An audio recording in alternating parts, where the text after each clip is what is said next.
নমস্কাৰ যোৱা এমাহ ধৰি আখৰাৰ অন্তত আজি কাৰ্যক্ৰমত ধৰমপুৰ গাঁৱৰ মহিলাসকলৰ দ্বাৰা পাণ্ডৱৰ ৰাজসূয় যজ্ঞ নাটভাগি আজি মঞ্চস্থ হৈ যায়। সুন্দৰ ৰাইজৰ সহযোগিতা উপস্থিতি দেখা পাই আমাৰ সঁচাকৈ ভাল লাগিছে।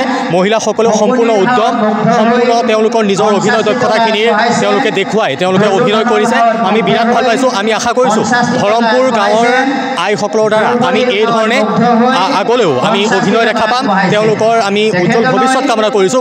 গুৰুজনাৰ যি কৃষ্টি আদৰ্শ সংস্কৃতি, সেই আদৰ্শ সংস্কৃতিক আগুৱাই লৈ যাবলৈ ধৰমপুৰ গাঁৱৰ আই মাতৃসকলক পৰম পুৰুষ ঈশ্বৰ শ্ৰীকৃষ্ণই পৰম শক্তি প্ৰদান কৰক। তেওঁলোকৰ উজ্জ্বল ভৱিষ্যত কামনা কৰিছোঁ আৰু সকলোলৈকে ধন্যবাদ জ্ঞাপন কৰিছোঁ।